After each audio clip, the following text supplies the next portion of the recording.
I mean, was there anything on the report that was missing before we begin? I actually when I first viewed the report, I had a one of the administrative assistants to the SASP was very kind to go and collect additional body cam footage that I needed, and so now you'll see there's a lot of body cam footage on the on the report itself. Oh, okay, all right. Additional information. All right, cool. The more the merrier, right? Oh, absolutely, absolutely. Okay, here we go. So I've already got this recordings on. This is Dan Dorfman, investigator for the Los Santos District Attorney's Office, and this is a witness statement in relation to the State versus Freddy Price. Sir, could you please state your name, your full name, for the record? Derek White. Okay, Mr. White, and could you please state your position within the city? Trooper in the state of San Andreas. Great, thank you. We're going to be discussing tonight the incident that happened on August 31st, 2018. I'd like to. There's two crime scenes involved here. There is the one crime scene at the ammunition store off of Elgin and Adams Avenue, and then we have a crime scene at the hospital. I'd like to start, if you wouldn't mind, at the crime scene at Elgin and Adams at the ammunition store. Could you take me through approximately 2212 on August 31st, 2018? You received a dispatch, male aggravated assault using a bat, and there was a alert at Elgin Avenue and Adams Apple Boulevard. Could you take me from that point that you got the dispatch to your actions there? Yes, I was actually in the process of handling a suspect and getting ready for the bus transport to penitentiary. When I received the call, I responded. When we were on scene, I had about 5 individuals down: a Jeffrey Connors, Tony Corleone, a Wayne Wesson, a Whitney Schaefer? Scheffner? I'm not sure her exact name, last name, sorry. And a Mike Lemonade. Okay, and as you observed that, how were they? Were they all together? Were they strung out? Along? Could you tell me a little bit about the positioning that you recall? Yes, they were all kind of spread out about, I would say, 2 to 3 feet away from each other, as if they've been involved in some sort of altercation. Also, next to Wayne Wunson, there was a baseball bat, and next to a Mike Lemonade, there was a nightstick that was dropped. Okay, great. Were there was there anyone else that you observed at the scene besides the individuals that you've named that were downed? Hey, San, how you doing? I don't recall anybody else. Actually, Tony Corleone. Did I mention that or no? Right, Mr. Corleone was one of the ones that was laying on the ground, I believe, when you arrived. He was actually further away from everybody else. He was, I would say, about 20 to 15 feet away from everybody else. But the 4 people I mentioned beside Mr. Corleone were, close to each other, incapacitated. Looked like they got some sort of altercation. There were definitely busted windshields of the vehicles that were parked in the parking lot of the ammunition store. I believe one of the vehicles was in the... Go ahead. I was going to ask you what type of vehicles. Go ahead. One is going to be a Nissan... Man, I'm trying to remember. It was a pickup truck. I'm trying to remember. A Titan, right? Is that the correct name for it? If I'm not mistaken. Nissan Titan. And then the second vehicle is going to be a Lamborghini. All right. What color Lamborghini was it? Do you recall? I want to say maroon or red. Okay. I don't quite remember, to be honest. And did you check the plates on these vehicles?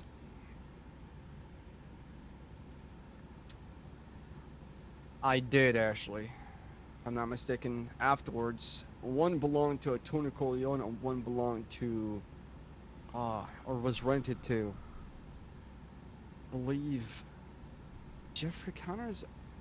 I'm sorry. The one Mr. that Dorfman, it's all right. I know you're not feeling the well. Titan. And that would have been one. Did that have the truck that you described? Did that have a logo on it? It did. It had like a blue logo on it, like a blue phoenix. Okay, great. And the individuals that you came across at the scene, were they conscious or unconscious? They were unconscious. Some of them were conscious. Ooh, pepperoni black olive, my favorite, Baco. I like it. I'll take a slice. I believe some of them were conscious and some of them were not. Some of them were unconscious and became conscious at the hospital. I didn't tend to everybody. I pretty much just kind of let the medics do their work and kind of made sure that, nothing further happened. Right. And I was kind of just, looking around, patrolling the area, making sure there's no more bodies that went down too as well. Did you see any evidence of any gunshot wounds on any of the victims? Negative. We did receive a report of a kidnapping happening at the same premises as where everything took down. I believe involved. We didn't get a plate, but we got a report of a kidnapping, a possible kidnapping happening. Maybe somebody was trying to shove somebody else in the back of the trunk. Couldn't follow up on it because didn't get much information from the report. And would this be when you get that kind of a report? Do you find that it looks like it's someone who's walking past may see someone else that looks like they're being thrown into the vehicle or kind of shoved into a vehicle, Correct. Maybe pushed into the trunk? Yes. That type of thing that's maybe against their will from the view of the observer. Right. It looked like from the report received based on the witness testimony that somebody was definitely thrown in the back of the trunk against their will for sure. That's why they called it in. Okay, great. Thank you. Now you said there was a baton next to Mr. Lemonade. Did you? Correct. Did you? How did you? Could you tell me a little bit about how you secured the scene? Per police procedure. Well, when I rolled up on scene, I started looking around and surveying the area, making sure that nobody else was still down, and I just grabbed the weapons that were dropped by a Mike Lemonade, believed to be dropped by Mike Lemonade,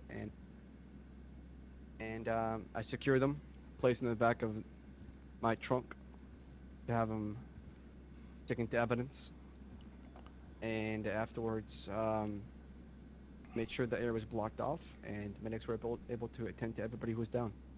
Great.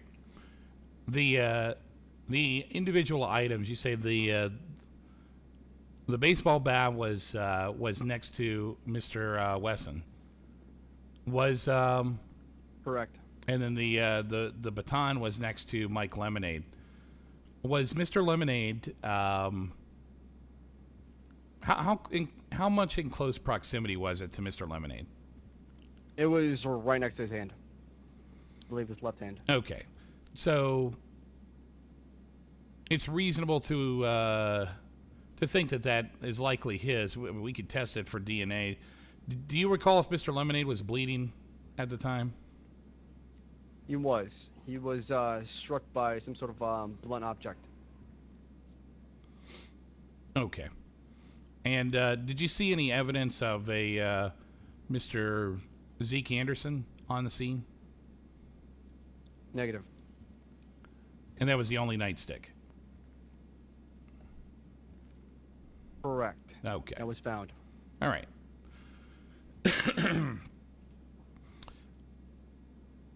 Okay.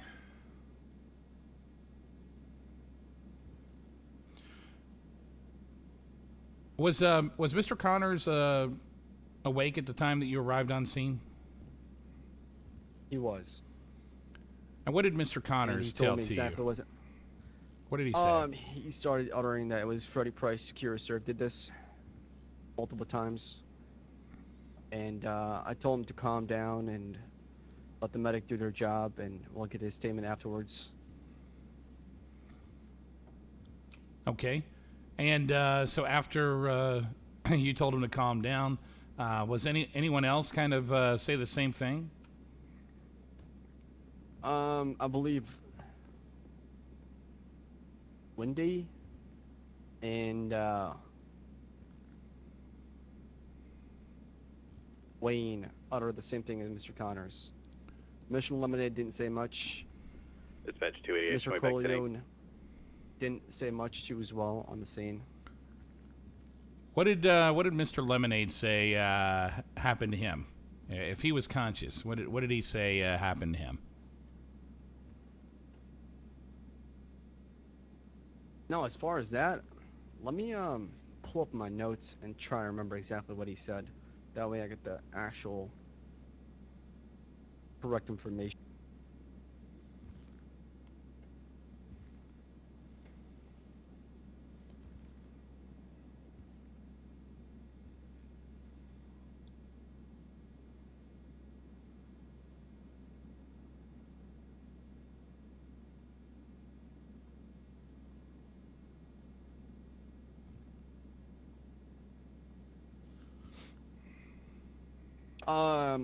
According to Mr. Lemonade, and this is straight from him, he was there talking to Mr. Corleone.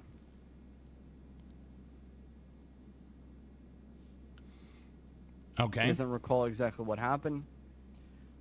He said there was a lot of things going on, and it happened too fast.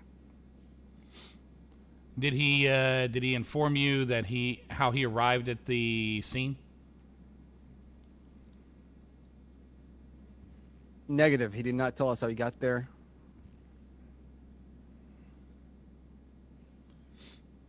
Did he mention Mr. Price's name at all?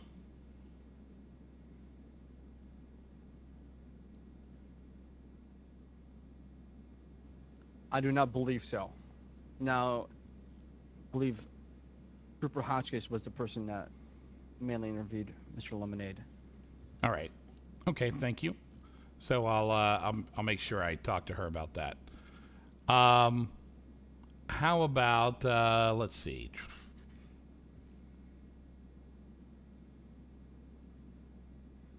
Okay, you interviewed Mr. Wesson. Correct.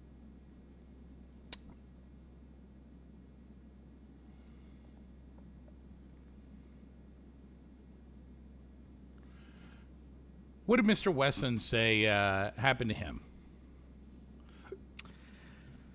Well, he said that they were there and a bald-headed fella confronted Mr. Connors, and they had some sort of altercation where they started shouting back and forth. Did he describe the bald-headed gentleman?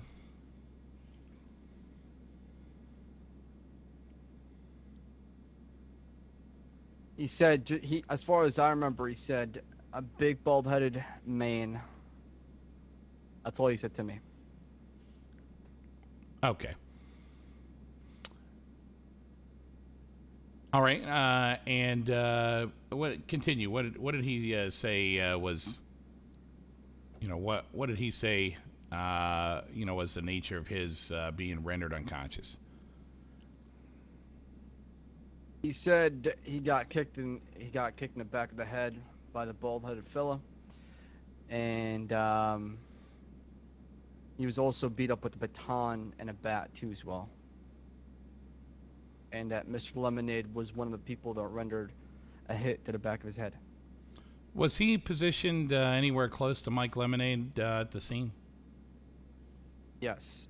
In fact, they were facing each other when they're lying down the ground. Okay.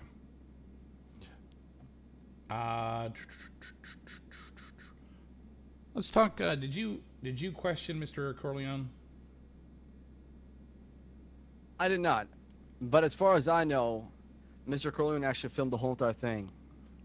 And he said his phone didn't save the video. Therefore, we were not able to obtain it and watch the actual footage of the incident. He said things happened too fast too as well, and people were fighting each other like it was some sort of WWE match. Now, with Mr. Corleone, did you kind of look over his shoulder while he said, "Hey, that it didn't look like it saved," or did Mr. Corleone just tell you it didn't save? He was outside in the lobby of the hospital when nobody could have heard him, so he just flat out said it didn't save. All right.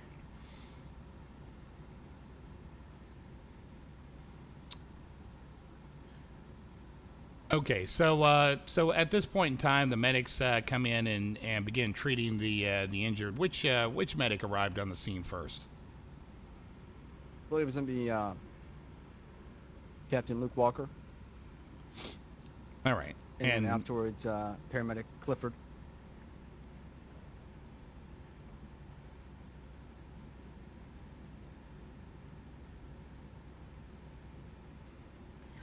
Dispatch 288, show me respond that last 911. With Mr. Now you did interview Mr. Connors. Now where did you do the interviews at? Where I imagine it wasn't while they were on the ground. No. So we pretty much waited till everybody was medically okay and discharged by the hospital to be speaking to a state trooper. Once that was done, we detained everybody and advised them of their rights. Then we began the questionnaire regarding the incident. Okay, all right. Then let's proceed then to the hospital and the events surrounding the hospital. Sure thing.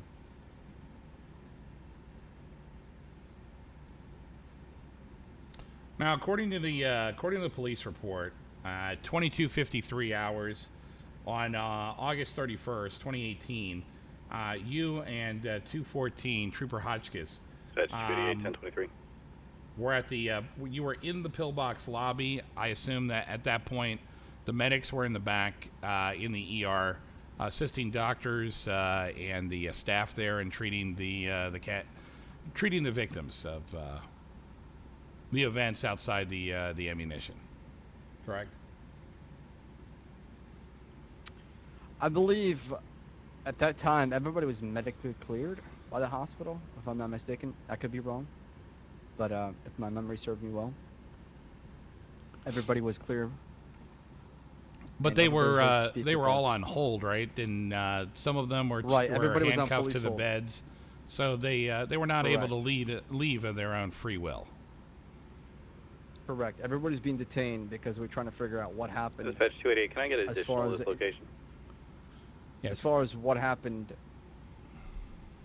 right in front of the ammunition store, Mr. Dorfman. If you they need to requested go, me we for can. additional- Yeah, go Can we ahead. pause?